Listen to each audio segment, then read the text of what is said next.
안녕하세요. 예디야기입니다. 예디야기의 사연을 여러분들에게 읽어드릴 DJ 유진입니다. 구독과 좋아요는 채널 운영에 큰 힘이 됩니다. 꼭 부탁드리며 저는 여러분들의 댓글도 모두 읽고 있습니다. 댓글도 많은 참여 부탁드립니다. 그럼 오늘의 사연 바로 시작할게요. 죽기 전에 한 번쯤은 내 이야기를 글로 써보고 싶다. 이런 생각하시는 분들 본 적 있으신가요? 저는 술을 얼큰하게 한잔하고 내 인생 이야기를 쓰면 대박 날 거야 하고 외치시는 분들을 어렵지 않게 봤었습니다. 인생에 굴곡이 좀 있다는 분들은 하나같이 그랬죠. 하지만 전 이제까지 그런 생각은 해보진 못했어요. 제 인생이 평탄했던 것도 아니지만 그렇다 할 결과가 없기 때문입니다. 이야기는 늘 시작과 끝이 있는데 제게는 그게 없었어요. 드라마의 여자 주인공처럼 행복하지도 또 인생 역전의 드라마처럼 성공하지도 못했기 때문이죠. 전 그저 그 주변을 돌아다니는 단역, 엑스트라 같은 인생을 살았습니다. 더구나 실제로도 그랬죠. 전 꾸준히 엑스트라로 활동했습니다. 딱히 배우가 되고 싶다는 꿈이 있어서 시작한 일은 아니었어요. 그저 당장 돈을 벌기 위해 그 일을 꾸준히 해왔죠. 나름 나쁘지 않았어요. 그리고 그렇게라도 살아가게 해준 제 친구가 바로 제 이야기의 진짜 주인공입니다. 시간을 거슬러 올라가 친구를 만나기 전 아주 진부한 가정에서 태어났어요. 아니, 태어나 버렸죠. 제가 원한 적도 저를 원한 적도 없는 그런 가정이었으니까 말입니다. 너무나 가난한 집, 도망치듯 이 집 저 집을 떠돌면서 살던 한 부부의 막내로 태어났어요. 자신들의 가난을 구제해줄 아들을 원했지만 전 안타깝게도 세 번째 딸이었습니다.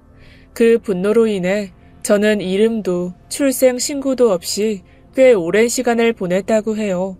덕분에 어린 시절은 방치된 잡초처럼 자라게 되었죠. 심지어 남의 것을 뺏는 게 나쁜 거다, 나쁜 짓이다 라는 기준도 배우지 못했습니다. 학용품을 사려고 달라는 500원도 주지 않는 부모 밑에서 제가 할 수 있는 건 훔치는 거였죠. 도화지, 한지, 색연필, 크레파스, 리코더까지 계속 친구들 물건을 훔치다가 선생님에게 들켰고 그 선생님으로 인해 인생이 바뀌었다 같은 감동적인 이야기도 없었습니다. 정말 죽을 것처럼 많이 맞았어요. 누가 봐도 더럽고 지저분한 여자아이를 감싸주는 어른은 아무도 없었죠. 급식비가 몇 달을 밀려서 맞고 수업료를 내지 않아서 혼이 나야 했습니다. 누군가는 말하겠죠. 가난한 사람을 구제해주는 여러 정책에 대해서 떠들지도 몰라요. 하지만 저희 부모님은 그런 것조차 관심이 없었어요. 오직 하루 벌어 하루 먹고 내일 떨어질지 오늘 떨어질지 모를 쌀의 깊이만 관심이 있었죠. 빚쟁이를 피해서 도망치듯 새벽 이슬에 이사를 하면서도 자신들의 자식들 학교가 2시간 거리에 있다는 건 신경도 쓰지 않았던 부모님. 자식들의 나이가 몇 살인지도 몰라서 매번 묻는 그런 부모님. 딸들의 생일날에도 본인들이 태어나게 해줬으니 선물을 본인들이 받아야겠다는 그런 부모님. 그런 구질구질하고 끔찍한 저의 발 아래 있는 건 하얀 우유가 아니었어요. 발을 허우적거리고 노력하면 치즈가 되는 그런 드라마틱한 내용은 제게 없었죠. 제 밑바닥은 검은색의 늪이었습니다. 허우적거릴수록 더욱 빠르게 가라앉는 늪 말이죠. 희망보다 포기를 먼저 배운 어린아이였던 제가 고등학생이 되었을 때 이미 저희 언니들은 집을 나가고 없었습니다. 언니들도 살기 위해서 그랬다는 걸 모르진 않아요. 하지만 그 당시에 전 저희 언니들이 너무 미웠죠. 아이, 둘째도 이제 성인이니까 대출 받을 수 있지 않냐? 공장에 나간다니까 한번 이야기나 해봐요. 직장에 다니는 게 증명이 되면 대출 해준다니까. 아이, 전화라도 걸어봐.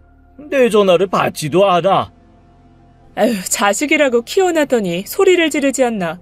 이래서 딸 자식 키워봤자 소용없다고 하지. 좋게 말해. 당신이 윽박 지르니까 그렇지. 대출이 어려우면 보증이라도 서주라고 말해. 당장 죽겠다고 죽는 소리를 하라고. 알았어? 그렇게 전화를 기다리더니 어느 날부터는 반대로 부모님이 언니들의 전화를 피하기 시작했습니다. 제게도 전화를 받지 못하게 하더군요. 카드와 대출, 연대 보증, 그렇게 곁에서 성인이 된 언니들이 하나 둘 망가지는 걸 봤습니다. 하루라도 빨리 어른이 되고 싶었던 저는 그 모습을 보고 겁에 질렸죠. 그리고 마침내 제가 어른이 되었을 때 저는 집에서 도망쳤습니다. 19살의 겨울, 전 노량진으로 들어섰죠. 고시원이 밀집해 있어서 방값이 저렴했기 때문에 선택지는 많지 않았습니다. 창문도 없고 커다란 기둥이 있어서 가장 작은 방이 15만 원. 그곳에서 아르바이트를 전전했어요. 편의점, 패스트푸드점, 신발 가게에서도 일했죠. 노량진 수산시장에 가까워서 그곳에서 단기 아르바이트도 했습니다. 명절이 되면 10명 정도를 뽑는데 그곳에서 주문 전화를 받고 시간에 맞춰서 굴비를 보내는 일이었어요. 그곳에서 함께 일하던 언니가 제게 공무원 시험 준비를 해보라고 권했습니다. 생소했어요. 자신도 없었죠. 전 공부도 못했고 대학도 못 나왔는데요. 고졸도 된다니까. 그리고 아르바이트를 계속하는 것보다는 안정적인 직업이 생기면 더 좋지. 더구나 넌 아직 어리잖아. 하지만 대부분은 집에서 지원해 주잖아요. 아니야. 나도 친구도 집에서 지원 못 받거든. 난 독서실 총무하고 학원에서 아르바이트해. 물론 남들보다는 힘들겠지. 그래도 친구는 합격했거든. 처음으로 꿈이 생겼습니다. 뭔가 근사한 이유는 없었어요. 단지 남들처럼 평범하게 살 수 있을지도 모른다는 그런 꿈이었죠. 결국 전 돈 버는 걸 포기하고 공무원 시험을 준비하기 시작했어요. 책값이 비쌌고 학원은 엄두도 나지 않았죠. 일단 고시원 총무로 들어갔습니다. 주로 고시원 방을 안내하고 신규를 등록하고 기존의 원생들의 이야기를 주로 불만을 듣는 정도의 일이었죠. 노량진 고시원에서 총무를 하는 사람들의 대부분이 공무원 준비생이었기에 일을 하면서 틈틈이 공부도 할 수 있어서 좋았습니다. 그리고 두 번째로 독서실 총무도 시작했죠. 새벽 6시에 문을 여는 오픈 총무였어요. 문을 열고 불을 켜고 자판기에 커피를 채우는 간단한 업무 후에 4시간가량 앉아서 공부를 하다가 교대합니다. 이렇게 두 가지 일을 하면 고시원 공짜, 독서실 공짜, 총 40만 원의 돈으로 식비를 해결할 수 있었어요. 비록 돈은 적지만 일을 하면서 공부를 할 수 있는 환경이라는 것에 만족해야 했죠. 전 꽤 열심히 했습니다. 무엇보다 영어 단어를 외우는 게 가장 고역이었어요. 남들보다 뒤떨어져서 누구보다 노력해야 했지만 그때가 제 인생에서는 가장 행복한 순간이기도 했습니다. 첫 번째 시험에서는 영어 과락으로 낙방했어요. 하지만 다른 과목은 꽤 점수가 높게 나와서 희망이 보였죠. 두 번째 시험에서는 몇 점이 모자라 안타깝게 떨어지고 말았습니다. 아무래도 일과 병행해서 공부를 한다는 건 굉장히 힘든 일이었어요.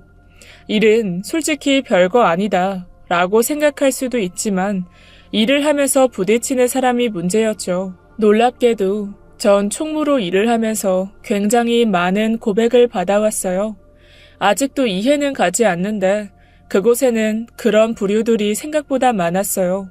정중하게 거절을 하면 일을 하면서 계속 시비를 거는 사람도 있었고 이상한 소문을 퍼뜨려서 저를 매도하는 사람도 있었죠. 피곤한 일이었습니다. 그래서 전 3번째 시험 직전에 모든 일을 그만뒀어요. 그리고 6개월 동안 미친 듯이 공부에만 매달렸습니다. 그리고 시험을 단 3일 앞둔 어느 날이었죠. 큰언니가 저를 찾아왔습니다. 언니가 갑자기 무슨 일이야? 말도 없이?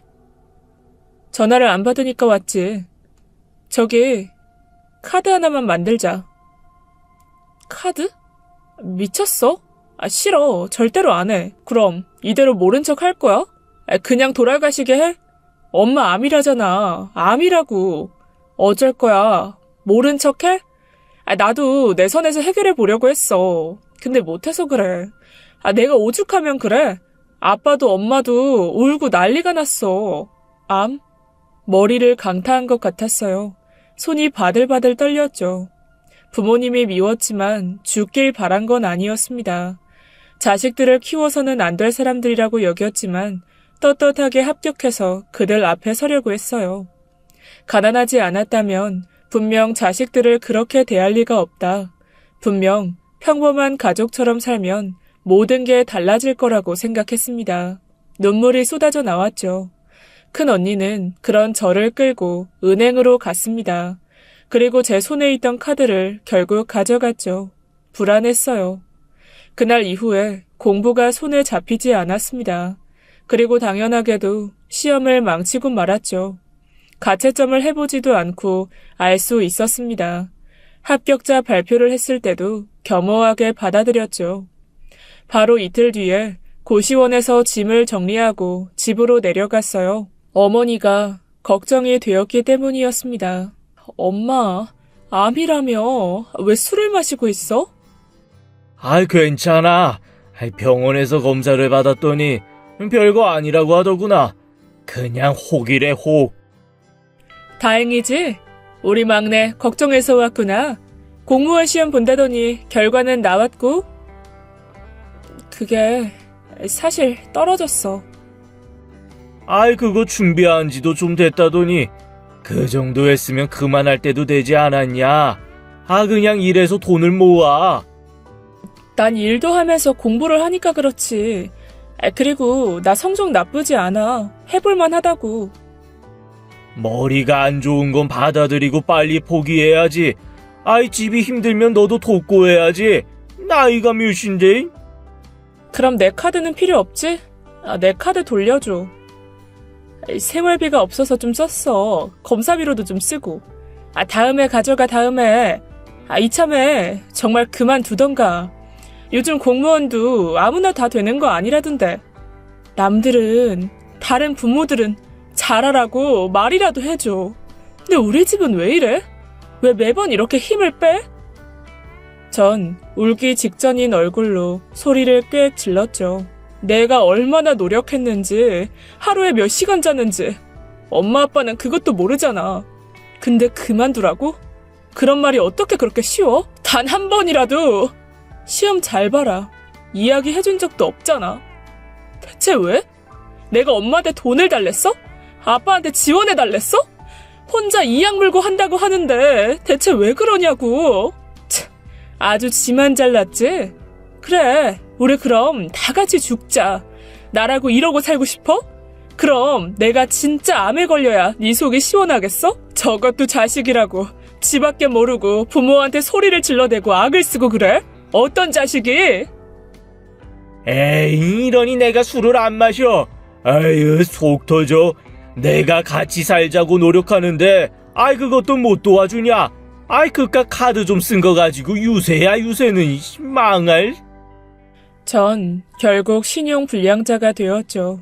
결국 제 나이 25살에 카드 빚이 2,800이었습니다.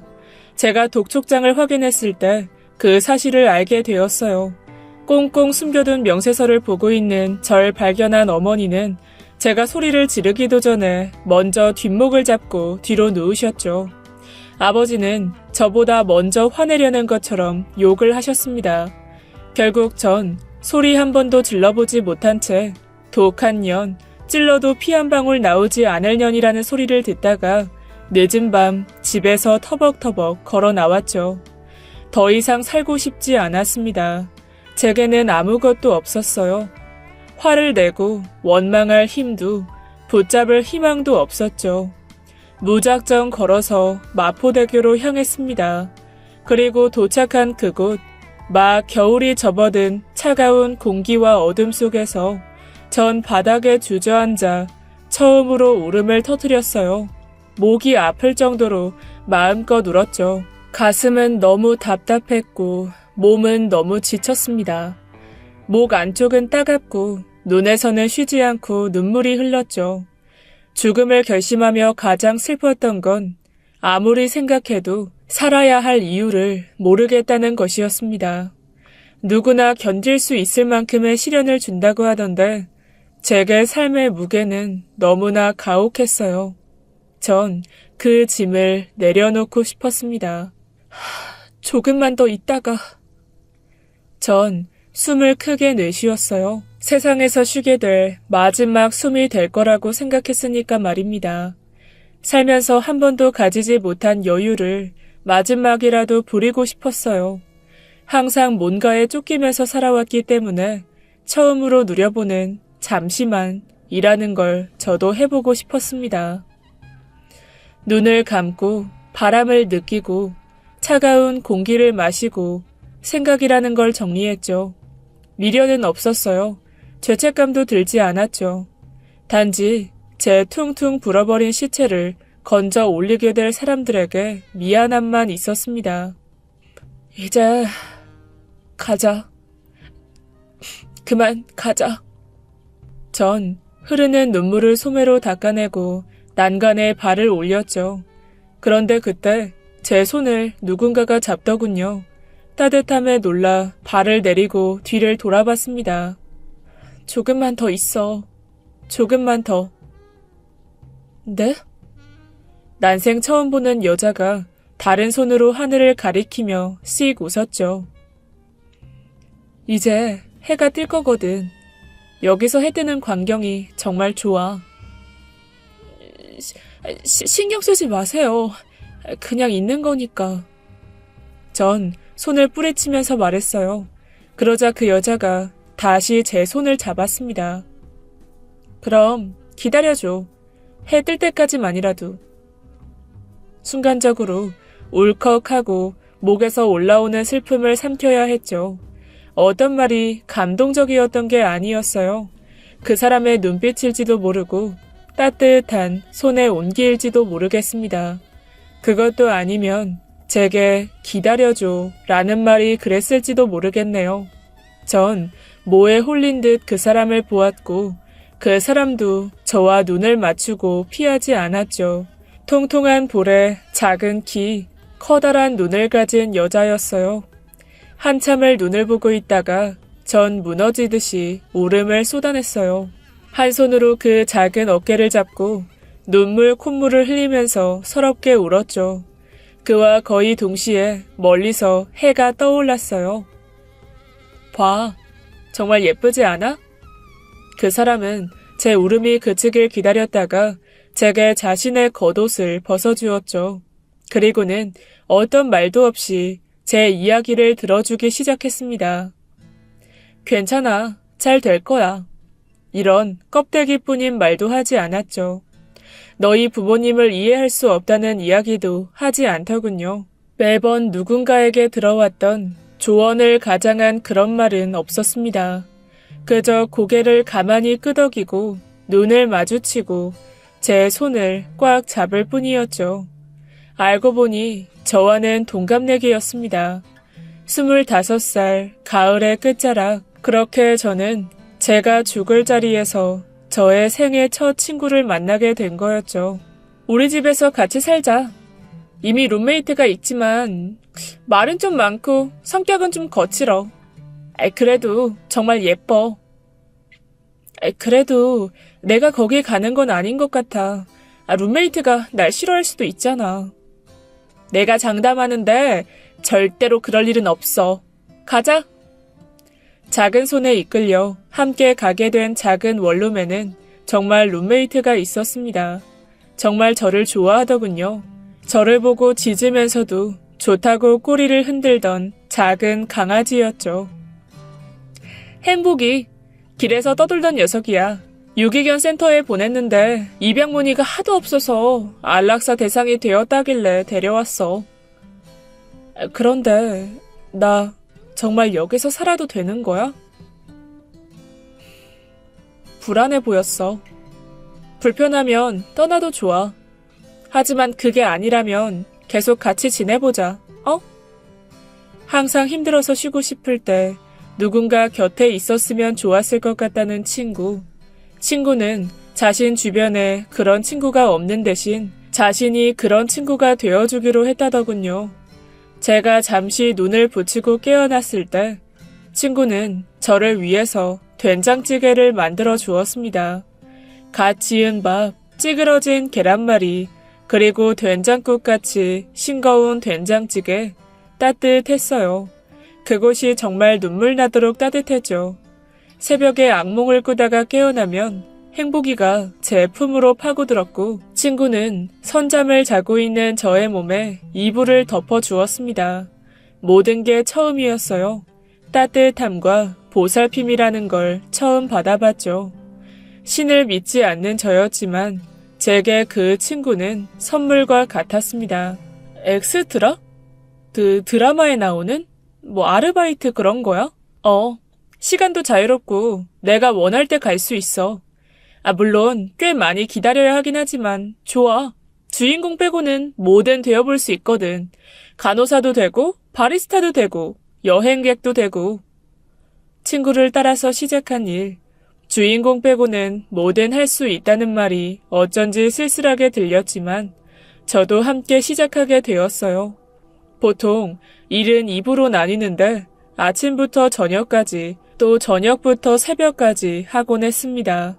엑스트라를 연결해주는 회사에 수수료가 일부 빠져나가고 손에 쥘 수 있는 돈은 하루에 적게는 10만 원 내외, 많게는 30만 원까지 가능했죠.